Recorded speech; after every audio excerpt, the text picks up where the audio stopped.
So I'm speaking with the composing team known as Fall on Your Sword. They have composed the fantastic scores to movies like Another Earth and Lola Versus. Thank you so much for speaking with me today. Pleasure. Thank you. And so, firstly, I suppose I would like to know the origin of the name Fall on Your Sword and why you decided to take that moniker. Well, Fall on Your Sword began its origins, I guess, were as a band and a kind of video art project. And the first batch of songs that were recorded way back when, probably like 5 or 6 years ago at this point, were all based on the score to Flash Gordon. So the phrase "fall on your sword" is actually a line that Ming says in Flash Gordon, and it just kind of stuck. And then when Phil and I decided to form Fall on Your Sword to turn it into more of a business and a film composing duo, we chose to keep the name and like call it the same thing and put everything under one umbrella. Have you seen I don't know if you saw the movie Ted that opened this weekend, the Seth MacFarlane film. It's they have huge Flash Gordon references throughout the entire film. Yeah. I have to check that out. But Um, yeah, we actually still perform a couple of the tunes when we play live. There's one of the tracks that we have called Rocket Cycle, which is the dialogue between Flash and Wotan Boltar, I think his name is, the guy with the wings. yeah, they had I forget the actor's name, but he made this cameo and he was a major character in the movie. It was really funny. But so how did you guys meet, and when did you decide to become musical collaborators? Um, we're actually both grew up about 4 or 5 tube stops away from each other in West London, Hmm. but we never met until we were actually in New York. And the first thing we did together was a soccer boot, football, how we like to call it, boot, commercial that won a gold lion in Cannes. And we kind of took it from there. It grew from there. We wanted, as I said earlier, find a home for all our different branches of artistic output. So we started Fall on Your Sword, Hmm.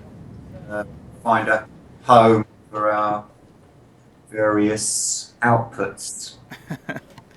And so, as collaborators, do you guys work together on most of everything, or do you like to split up duties and you take this scene or I take this scene and stuff like that?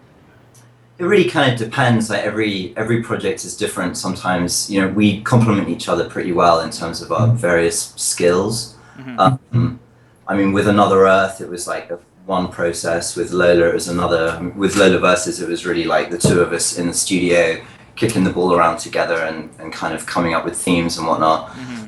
And with Another Earth, like some of the cues, I would kind of take some of the more like orchestral string stuff, and then Phil would like inject his like guitar-y weirdness into it, and it really kind of Yeah. every experience is different. But I guess the thing that's similar in every process is we have like a conversation right at the beginning of a project about what the sound palette is going to be and kind of choose our weapons accordingly. We tend to like do each score with a particular instrument in mind, and that gives a movie its own unique voice, I guess. Sometimes we'll Right. buy an instrument or learn a new instrument or something like that. That's And always kind of interesting. so, as film composers, where do you draw the most musical inspiration from when you're working on a project? Is it the characters, the plot, the setting? I mean, I know it's like a combination of everything, but what speaks to you the most when you are defining a soundscape? Like, what do you really look at? I guess it's our job to help reinforce the story, and that's really that's probably the first thing. Hmm. Like, what is the journey that we're going on, and how do we fit into that as composers, and what is the sound palette? With Another Earth, it was really about Mike wanted to have a nod to the sci-fi element, which Right. was very obvious that's going to be kind of synths and analog stuff going through amps and whatnot, but then have this human story with the more orchestral elements. And I guess with Lola, it was another conversation like that we had with Daryl, and he really helped to kind of guide us as to what he wanted the score to sound like. Like, it obviously needed to sound like it was coming from Lola's world, and there's a real sort of Brooklyn influence, I guess. Mm-hmm. Which I do. I really love the Lola Versus score. It's a very, and I got it from, it's a very character-centric score. What was the goal musically for that specific film, for that character? They always wanted us to elevate the comedy, and we were interested in doing a romantic comedy to juxtapose the human story stroke sci-fi, another Earth score. You know, we didn't want to get categorized as sci-fi film score, electronic outfit. So it was a good challenge to approach that film and bring I guess a different mood to it than before. And the instrumentation played a big part in that. It needed to be in her universe, you know, the kind of things she was listening to, you know, her friend's band, the neighborhood she was in. So we chose our instruments. There's a couple, I mean, it's weird how it's all been shot in really close to the Fall on Your Sword studios, and there's a crazy coincidence actually that, like, I guess it was a year and a half ago, there was a film shoot happening outside my apartment. I lived 3 blocks away from the studios, and I remember it being like really noisy, and I was gonna open my window and yell at them, and I'm really glad that I didn't, because it turned out that they were shooting, there's a scene in the movie where Lola's like drunkenly trying to get into Henry's apartment, and that's my front door, like out of. So yeah, I mean that. So yeah, at the time you didn't know if you were going to work on the movie or not.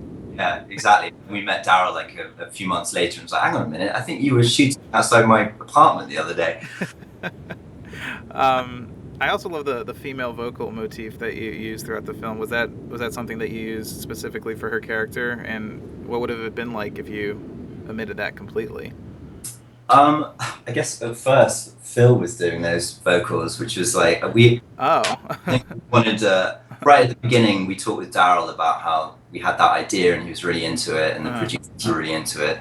So we did a scratch bunch of vocals with Phil doing this like very high. Obviously, it was going to be replaced, but we got kind of attached to them actually. Yeah, I can't imagine what that would have. Maybe there's an alternate album in there somewhere. Yeah, it didn't. Yeah, we came up with the vocal idea a little way into the process. We were looking for an instrument that, you know, spoke to Lola and could achieve all the different things she was going through. And yeah, we came up with the idea of using a female vocal like, as an instrument, you know, lyrically, sonically, I guess, and it really worked well. She did a great job. She's great. Her name's Kat Auster. She's got a band called the Goodnight Darlings with her husband Wilson. She's I think they're on tour right now actually down south, but yeah, she killed it. Yeah, it was really beautiful. It really added this, I mean, a great human element to it, and it just didn't really sound like vocals. It just came across as another instrument sound palette to everything. Phil said that was kind of, yeah, it's really important to us for it to really live like an instrument rather than just plopping a vocal on top. Right.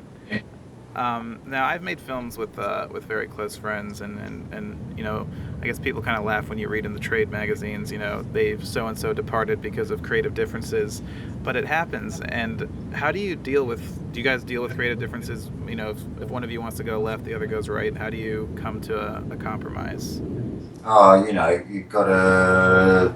You know, that's the big challenge. You have to learn. You know, we've been doing this a long time, so our studio etiquette is pretty highly developed, and you know when you're bringing something to the table or if you're just getting in the way. So you know how to know when we're. It's all about trust, really. I feel like we, you know, if we have a different idea of a way that a cue is going to go, or not even just in film scores, but on like our own, you know, work on like our own albums or whatever, we trust each other enough to know that we need to at least pursue that other person's idea Mm-hmm. extent, and then we'll kind of decide whether or not that was a good idea. Have you guys ever gotten in like a huge fight? No, not I really. think so, No, actually. that's good. Yeah. Did all our fighting in other bands before this one. Yeah, So, this is all about not fighting. yeah. You know, it's like you get to an age where you're just like, move on. Yeah, leave your ego at the door, you Quick know? discussion and move on. Right. And I mean, you talk about you have your live performances and your other musical backgrounds. Did you try to bring the kind of band mentality to how you work with film scores? I guess to some extent. I mean, it's hard to say really. We're kind of composers before anything else really. Before the band. The band is like a nice sort of footnote in a way at this point to what we do. But I would say it's more the other way around. I tend to sort of bring more of a film composer aspect to the band than the band to the film composing. Okay, that's cool because I know a lot of composers that come from a rock background and they try to bring kind of this, I guess, more of a band aspect to their composing. But it's cool to see that you reversed it. Yeah, I came from more of a band background and came into the other way, so I guess that helps our synergy as well. True. And I guess all your experiences, contribute to your overall sound somehow. Everything seeps into your subconscious. But Fall on Your Sword is like a combination of all the different influences that we've both had throughout the years, and it's found its unique voice that way, I guess. And you guys do. You have a very unique sound, very unique voice, and I did. I mean, Another Earth and Lola Versus. Those are the first time I was experienced to your music through those scores, but I really love what you guys are doing. So, Thank you. but to wrap things up, I always like to ask composers if you had the chance to score any film ever made, with no disrespect to the original composer, what movie would you choose? That's a really interesting question. I think because it's probably one of my favorite scores, and it's actually the first record I ever bought. I was 7 or 8, I think. It would probably be The Good, the Bad, and the Ugly. Oh, yes. We've talked a lot about wanting to do a Western anyway, and I think that would, I don't know, that would be a really interesting thing to do. Yeah, I mean, like I said, Morricone's score is like, it's kind of the one for me, but Yep. Wouldn't ever want to, I'm not sure if I could improve on it. But it would Oh, be, I mean, Leone is my favorite director. He's Once Upon a Time in the West, I think, is my favorite movie of all time. So, so that's the same answer for both of you. Yeah, I'd go along with that. We'd probably have a go at Blade Runner as well. yeah, the Blade Runner sequel. Yeah. Put in a good word. Yeah, start talking to Ridley. Yeah, although I'm curious to see what Vangelis would come up with this time around. Well, I'm out of questions for you guys now, but thank you so much for taking the time. It was a real pleasure. Pleasure. Thank you. And I can't wait to hear more of your ventures in the future, and hopefully we get to do this again sometime. Awesome. Thank Thanks you. a lot.